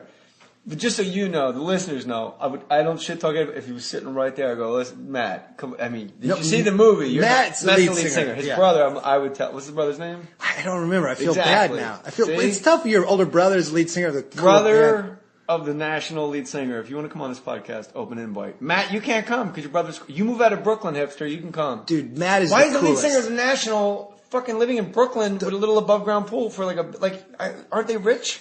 Not really, dude. They're like new successful. Like their last album was like the first time they've been on SNL. You know, they haven't had like any number ones. The documentary, Mistaken for Strangers, made me buy and download every single the national album. They're so good, and they're such like cool dudes. Which it's so moody, but then like off stage, he's like, "Hey, what's like?" He's such a nice, so normal, such a normal, nice guy. Like when the mom had the artwork of both boys, you're like, wow, they were like completely different but equally brilliant, like artists. Yeah, no, so cool. Yeah, that band was like really surreal. They played Lena Dunham. That was like a really good episode where I had two sketches go to dress, and then one of them was Buff Boys. That's the hippest episode ever. Yeah, it was Lena Dunham in the National. Lena Dunham is a very cool. Silver Lake written all over. Yeah, Lena Dunham is like my new she's my favorite host. I love the show. If you turn on this TV, every episode of Girls is TiVoed because it's the perfect show. I play this. She just put me in Girls because she goes to the University of Iowa. I play a bookstore clerk. Well, I don't know if I should say that because it might get cut out of the show. Anyway, I might be in an episode of Girls. Yeah, fair enough. Yeah, we're doing this on an app, so I can't edit on the fly. No, that's fine. I'm just saying.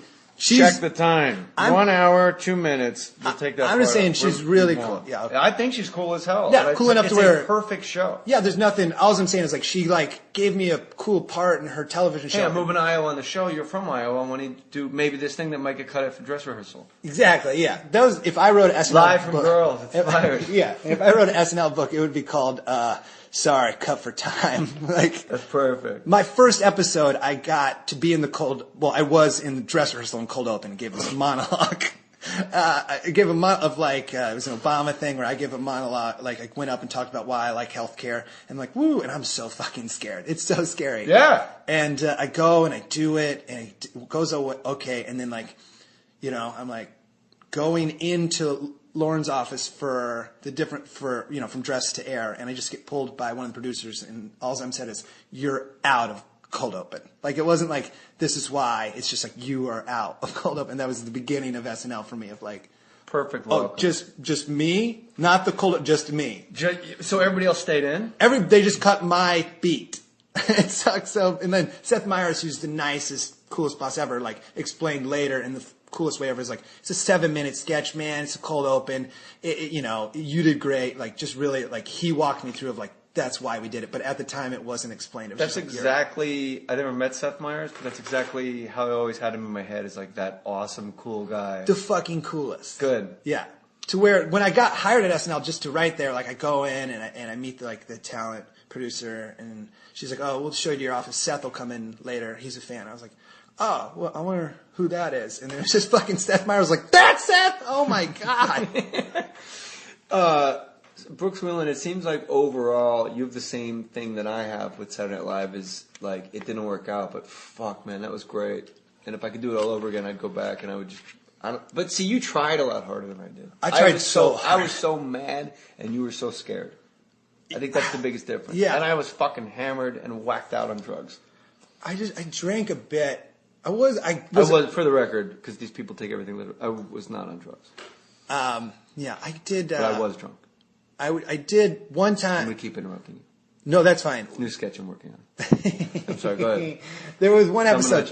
At the end of my, at the end of my drought, I wasn't in the live episode. I was just in a small beat, and I was had to be there because you have to be there on Saturday. I was fuck it, I'm just gonna get drunk during the Saturday. So I got drunk during dress rehearsal. Isn't that the best though?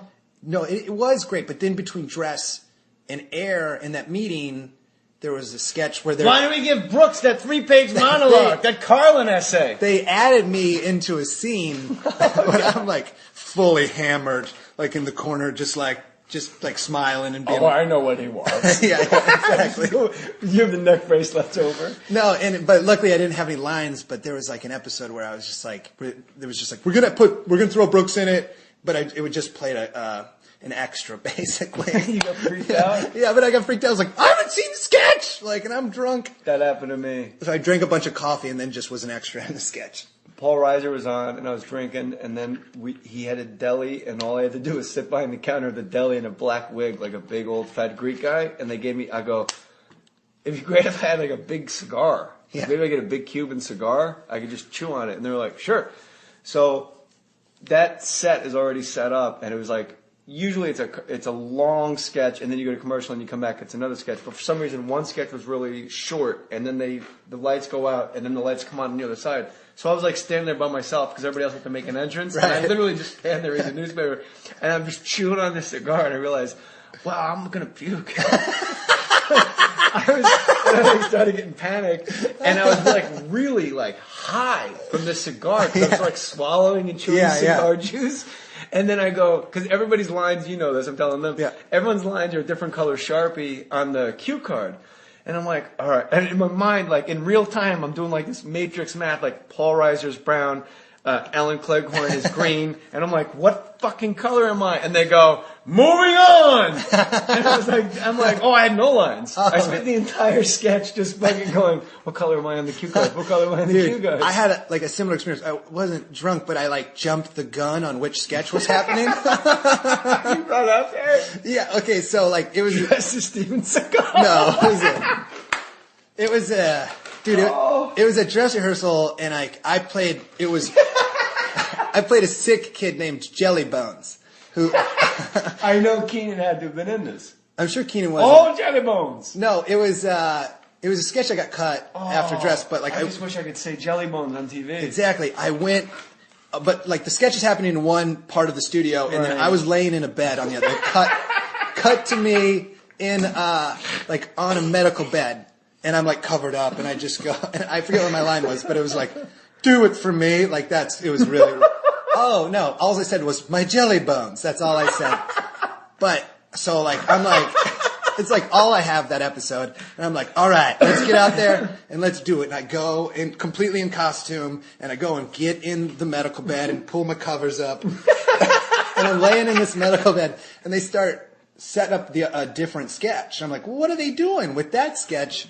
And then it turned out I was a sketch early already in the bed in front of the whole studio audience. They're like, what's that guy doing? He's really into it. Yeah. Then the worst thing, I was like, as I realized that, Lorne walked by to see the other sketch, because he watches the sketch and just looks at me fully in the bed with like the fucking covers pulled up to my chin. Brooks, are you comfortable? He just was, I'm sure he was just like, what is he doing? Like, this is not the sketch happening, right? And I like to imagine him giving like a tour to like Paul Simon. Of course, there's Brooks. Yeah. In his hospital bed sketch. Way ready.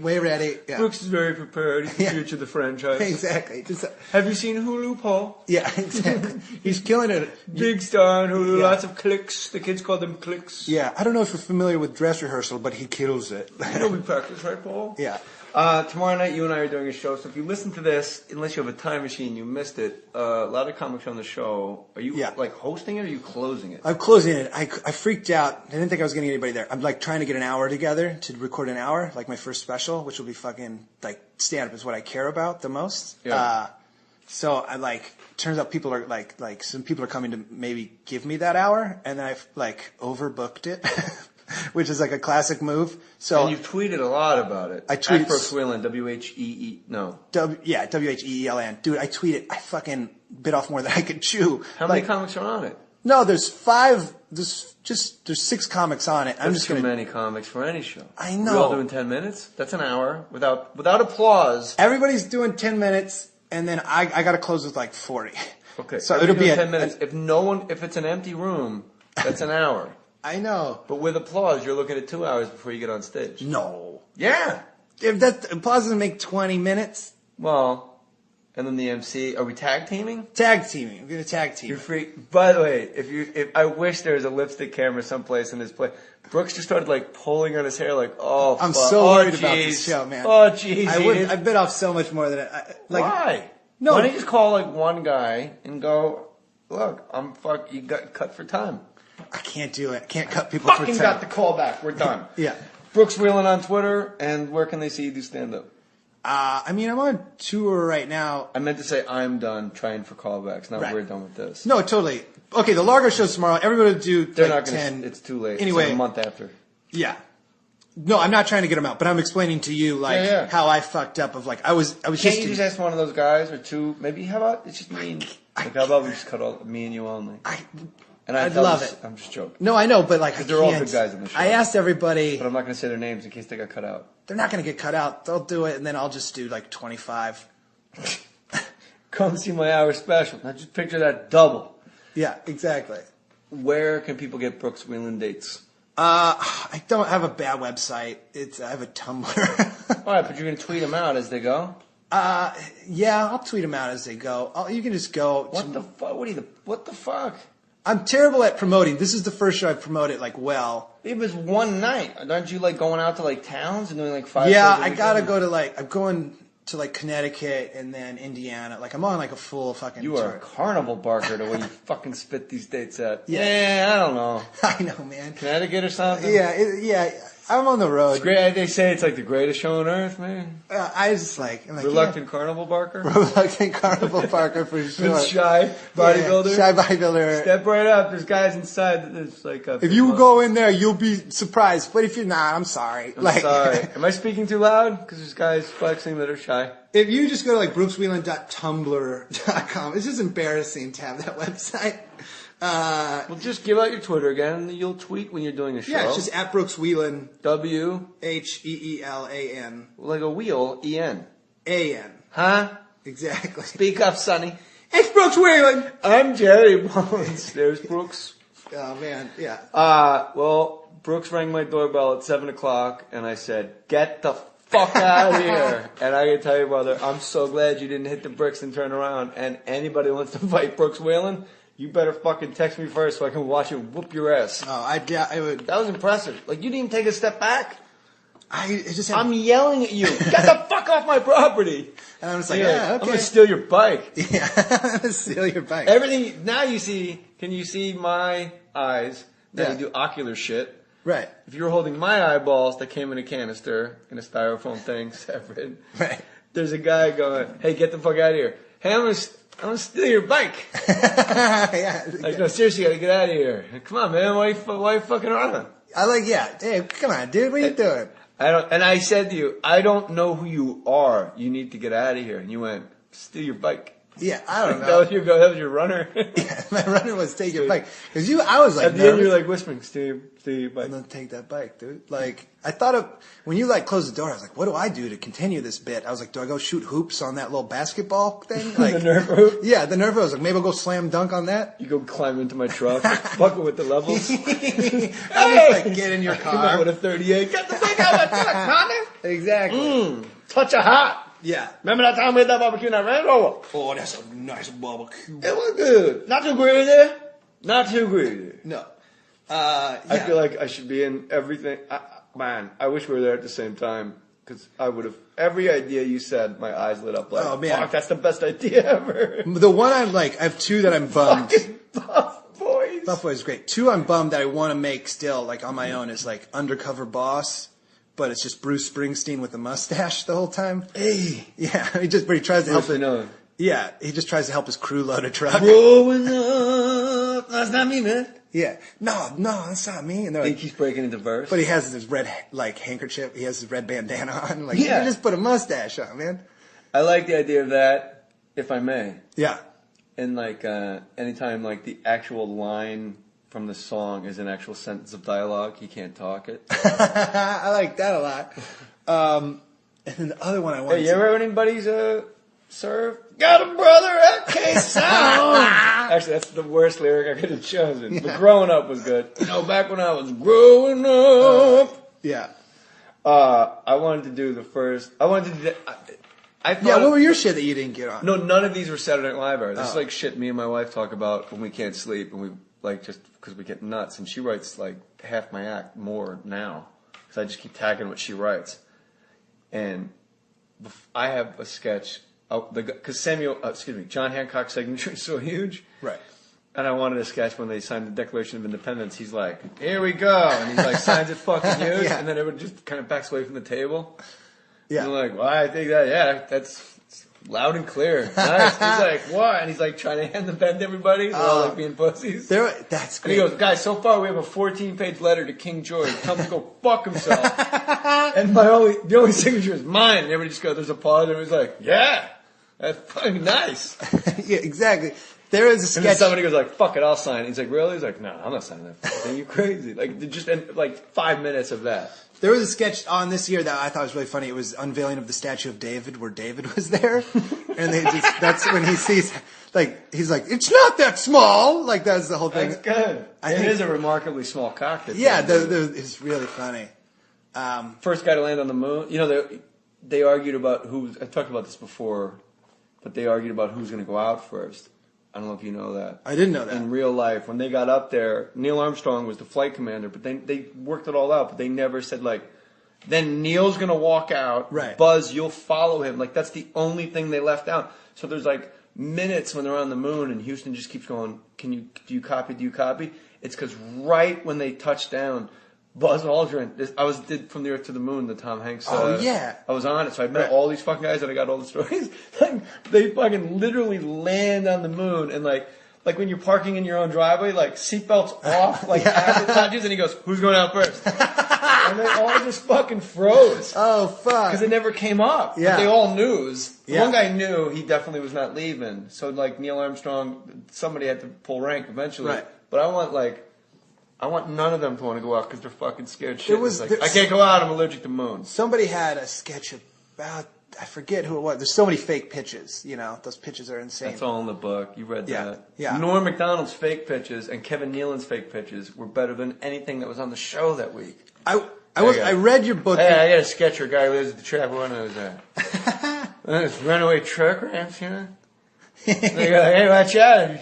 Like, if your brakes don't work, you go up that truck ramp there, you know, but he's got a big house up there. Every night, the guy's trying to have like, hey, he's an honest guy, you know? He's trying to have a nice dinner. And a goddamn truck comes to his living room every night, you know? Hey, we build the house. I don't know, I'll work on it late. And like, we're crying. Yeah. And then he just does nothing. You're like, bro, I would fucking literally give a nut that fucking runaway truck ramp house sketch. Those were great. Who was the go-to fake sketch pitcher? A couple people had good. Tim Robinson had really funny pitches. Like they're asshole. They're like great ideas, right? Yeah. Well, no, like Tim's favorite of mine was. You had fake pitches? I love fake pitches. Yeah. Why? Why don't you just write the fake pitch? That's what I was good enough to con the host into thinking it's a good idea. That's what I was told a couple times. Of like, why don't you just write those things you pitch? And I was like, nobody will write them with me. Like it was just. It's tough. Yeah, I think I would also just kind of talk about what happened. Like one of my pitches was yesterday a man's ponytail touched my mouth. So maybe something about that. Like I would just fuck around and. How long before you learned? And I'm also working on Dave with something. Oh, I never did that. I liked pitch because stand-ups, we could get like laughs in there. Yeah. What was my favorite, maybe my best laugh came from, this is just a sketch called Advice from a Guy in a Mesh Tank Top. Who was the host? I don't remember the host. I remember when What host had like ideas when you're like, oh no? No, I mean, all the hosts were like cool. Like, no, everybody was pretty chill, you know? Like, I don't know. I just remember Drake being the coolest guy I'd ever met. Everybody makes fun of the guy so much. That guy's so cool. Like, really? It's really cool, yeah. Canadian rapper. I remember I pitched to Lena Dunham my fake pitch to her was like... It was a real fake Oh, it was real like, no way I'm going to write this. I go, you're a woman from Australia and you're visiting New York City and you keep loudly telling everyone that Steve Irwin's death was your 9/11. I like it, the idea, but it would never get on. And then nobody really laughed, and I just go, and everyone keeps saying, "Don't do that." And that was my whole fake. It was just Zach Cannon's my favorite fake pitch of his was, it's a rotating restaurant, but it goes vertically, so everybody keeps falling down. And then Tim Robinson's favorite pitch I had was, it was members of the Yankees talking about the first time they saw Billy Crystal. What? Yeah, because Billy Crystal's always talking. Yeah, it was just like, like Mickey Mantle being like, I was in the outfield, and there he was, tiny little boy, Bill Crystal. Bill, he would have come and done that sketch if he had gotten wind of it. He's like, he'll play. No, that guy seems cool. Just, I don't know, different people were good at, like, Bobby Moynihan was like a super cool guy. I always say he was working on stuff with Don. I bet Don was the director when you were there. David Wilson was the director. Oh, Don's a really cool guy, but Bobby would just like... He's working on something with the director. Yeah, he'd be like, then it'd be like something really terrible. Like, also me and Don are working on something about those. You know, like babies die of AIDS too, you Yeah. know? It's not just like older people. Yeah. So I'm working on something with Don with that. Yeah, he's really funny. All right, by the time you listen to this, Brooks Wheelan and I will be even closer friends than we are now. Brooks Wheelan, Tumblr/MySpace.com. Yeah, who cares? You want to see pictures of his indie band? Yeah, well, I'm getting a Spider Pussy. I'm getting a website going on. What's the wait? You did that. No, shit. it's going on now. Like as soon as I got fired, I was like, I gotta get a real website. Yeah, you got to get one. Yeah, people want to email you and ask you questions, but Twitter's the place to go now, brother. That was the weirdest opening, and we got to like every time you're in LA, we have to bang out like at least an hour because I could do this all night. Yeah, I love talking about SNL. Oh, also, when I read your book, how you performed kind of drunk for your audition, I took that as like I did that. Like people read my book before they go to SNL. I'd read it a long time ago. I liked SNL. Like I was interested, and I just remember how you like had like 4 I don't beers. have a chance, so fuck it. I'll just have fun. Yeah, so I went in. Was your audition? I went in that audition. It was here at I.O. in LA, and like Lauren was there, and I didn't even know he was there. And I was like, everyone was like all uptight in the back, and I had like 4 beers, and I'm like, fuck it, nobody's getting this. It's impossible, and just walked out and goofed. I opened with. Everybody's doing characters, and I opened with, I'm going to do stand-up comedy, and I pray to God that's okay with everyone. And, like, then it just was, like, a great set, and I got fucking hired. But it was because, like, I took it Brooks so has mellow. a drinking problem? Yeah, no, I didn't. I mean, he was drunk in his audition, for God's sake. I wasn't drunk, but I was loose. I was real loose. That's how you got to go. Yeah. Fuck it. Swing for the fences. Put it up top, man. You throw me heat, I'm fucking swinging. I'll hit one off the fist. I don't care. So, like, how you auditioned. Good advice. Get drunk in the biggest night of your life. But like, don't take it seriously is what I took out of it. Like, just have fun. Fuck it. I would not have changed because everyone is like crazy uptight in like their comedy shirts. Yeah. And their special outfits. I remember memorizing their set. No spontaneity. No nothing. Yeah. I broke the mic stand and took like a minute of my 5 to fix it, like in my audition. And it was like, well, that was a gross misuse of my time. Like, just like being loose. Well, they saw, I know exactly what you're talking about. And when that was going on with me, I thought it was more important for me to let them know I wasn't afraid of them. It was as important as the actual laughs was, look how comfortable I am with you guys just right in front of me. Like, I don't fucking care. Yeah. But. And it worked for you, obviously. Well, I mean, not for 20 weeks. Yeah. But not in a row. Not in a row. I think it sometimes there's 2 weeks off. Maybe 6 weeks out of the 20. I was happy at the after party. Now you're playing Largo and you're doing 25 minutes for your own hour stand-up special. For people to give me an hour, I'm like, I'll show you 25 of it. If you like that, you come around back. I give you the other 35. We fucking make love. Exactly. Forget about it. Yeah. And then I get eaten by a giant possum and it pulls me into the wall. I get pulled into the wall by possums and murdered. Did some like Teamster guy have to like work like giant fake possum arms and No, you never saw the possums. It was just like our feet were sticking out of the wall. The only cue card I kept. The only cue card I did keep. Does Bobby still do the cue cards? I don't. Mom's house. Yeah. Fuck. We almost fought. No, I was so distraught that I poured you a drink. You did. I'm like, okay, I'll take this drink. You want some more of that? You want a Stone Cold Steve Austin Budweiser? Yeah, I want a Stone Cold Steve Austin As long as it's cold, and that's the bottom line. Dude, I love that shit. Have you ever heard this podcast? I have heard it. I listened to Diamond Dallas Page one. Okay, so I lived in LA for a while. That's when you listen to podcasts when you live in LA. Now I live in New York. I guess because of all the driving? Yeah. I don't listen to any podcasts in New York because, like, I listen to music while I skate or ride my bike everywhere. So I just listen to music. So you are a hipster at heart. You're skating around Manhattan like a hipster douchebag. I skateboard to SNL. Like Saturday mornings, I would skateboard into work and feel like. Could you get hotter? Every woman in the world just fucking open their legs for Brooks Wheelan. No. 6'6", blonde beard, skateboards to Saturday Night Live. Well, not anymore. So they like that. Right. They like the guy. They want to support you. That's why they have sex with guys in bands. Yeah. No, but I skate everywhere and listen to music while I skateboard. When I drive, I listen to podcasts. What do you listen to mostly when you skateboard? Because I had a very specific playlist. Because I used to skateboard to high school. Yeah? Look at that fucking calf, dude.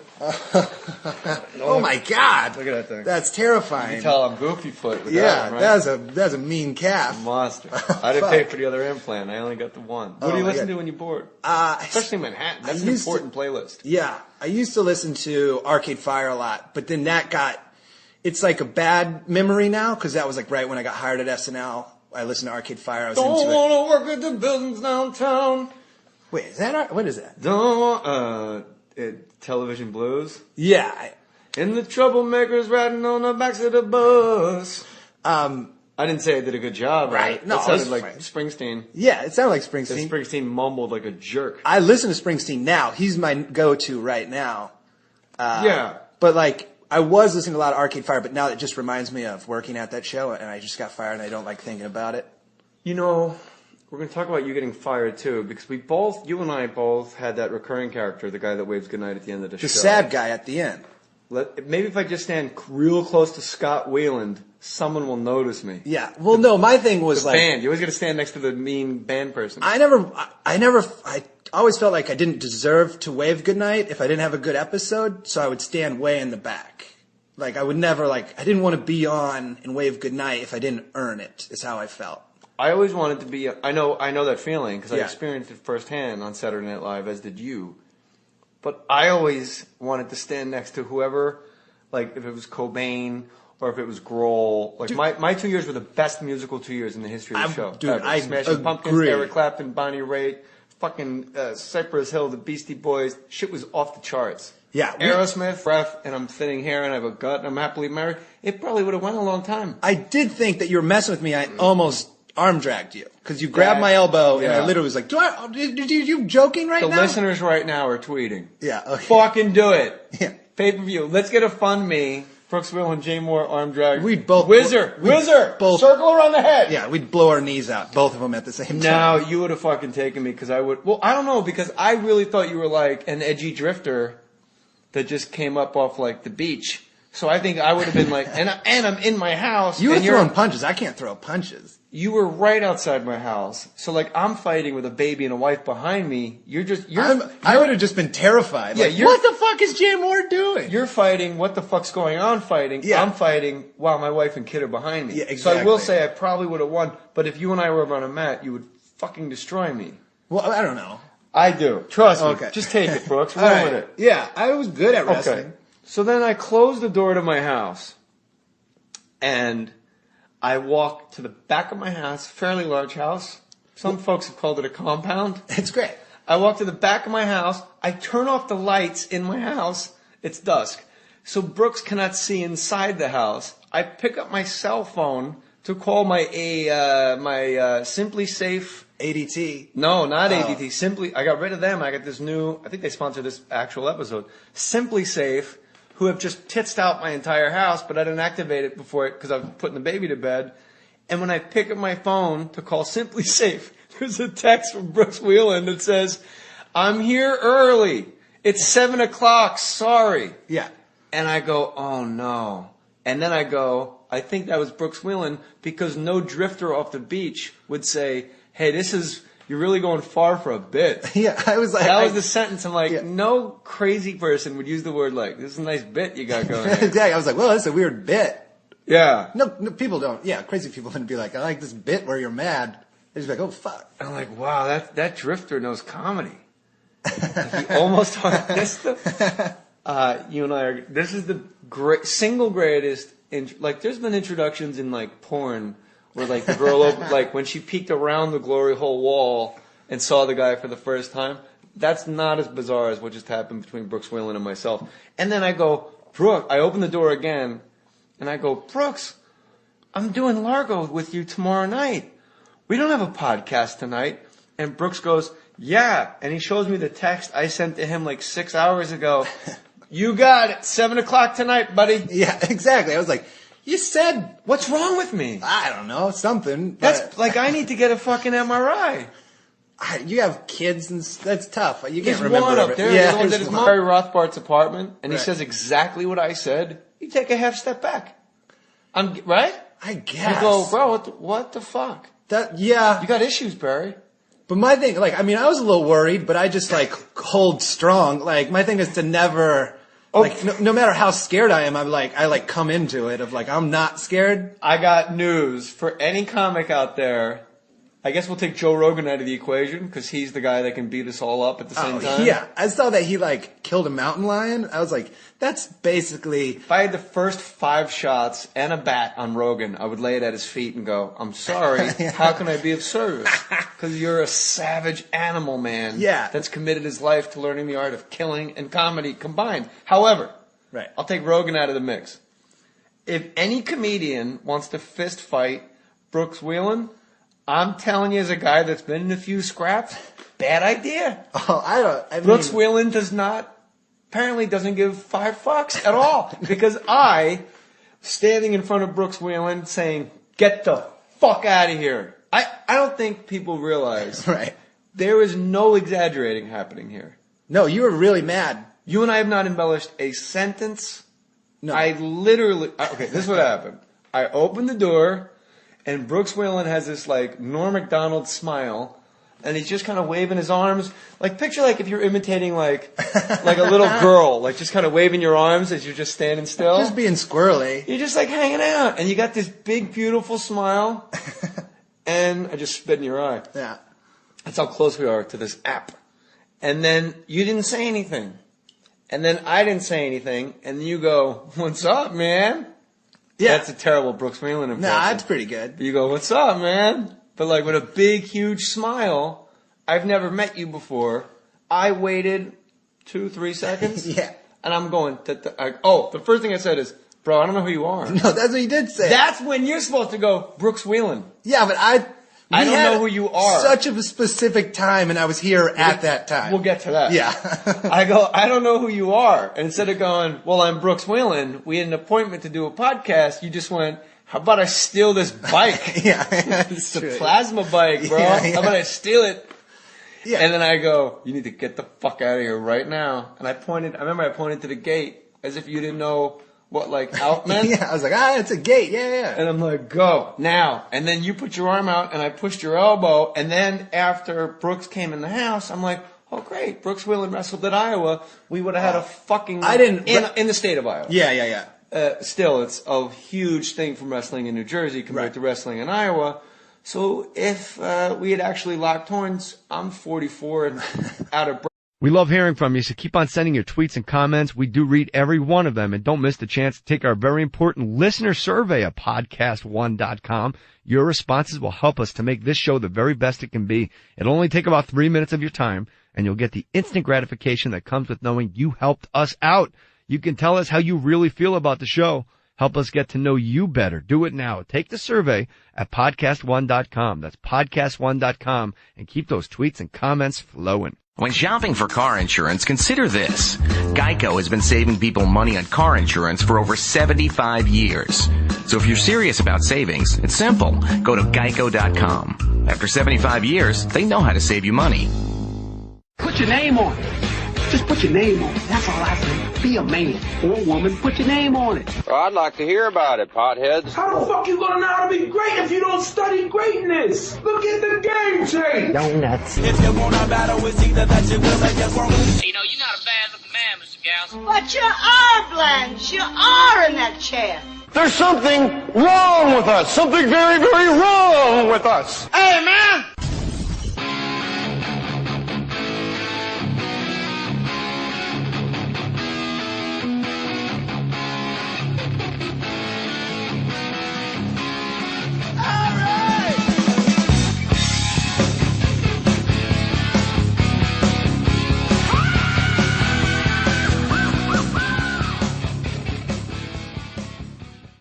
Let's just test it real quick. What? Talk real loud. Yeah, I gotta talk. I'm not a loud talker. Let's see if this is working. Yeah, it's working. Oh, it's working? Brooks Wheelan, formerly of Saturday Night Live. Formerly. We're using the app again, so if the audio is shoddy, give us a pass. Brooks Wheelan and I are literally sitting in Fake Mustache Studios, huddled together. It's a garage, Brooks. No, this is a studio. It's up to you. It's your house. Now, I'm not going to say we're hammered, because we're not. but we might as well be. That was the weirdest thing. I'll say this, Brooks Wheelan, for the listeners right now. More Stories podcast. I think we're like you might be episode 250. And everybody going to jaymohr.com using the Amazon banner. Thank you. Go to Amazon through jaymohr.com. Brooks, why don't you explain what happened? Because I talk too much. Right there. I mean, like, we set up a time to come do a podcast Tuesday at 7:30. Yeah. So I knocked on your door. Yes. Tuesday at 7:34. That's now. Or about 20 minutes ago. 20 minutes ago, and then you answered, and you said, I go, hey, what's up? And then you go, get the fuck out of my house. And I was like, ha ha ha. Because in my head, I'm like, this guy's doing a bit. We've never met. And I was like, oh, okay, this is a fun bit. And then I just go, I'm going to steal this plasma bike, which is clearly your kid's bicycle. And then you grabbed me. Didn't even grab me, but you're like, seriously, get the fuck out. And I was like, oh, this is a weird bit. And I go, I like this bit. And then you slammed the door. And I was like, stood outside. I was like, what? He's committing hard to this bit. Oh my God. Then you figured out that it was fucking me. You thought I was a drunk person you wanted to fight me. I thought you were joking. I literally thought you had wandered in from like Pacific Coast Highway because you get like weird guys. And I've never met Brooks Wheelan. I only know you from photos on Twitter where it's just like your face and one season of Saturday Night Live. Right. And your tweet, fired from New York, it's Saturday night. I always, in my mind, the person I created was kind of like this hipster guy.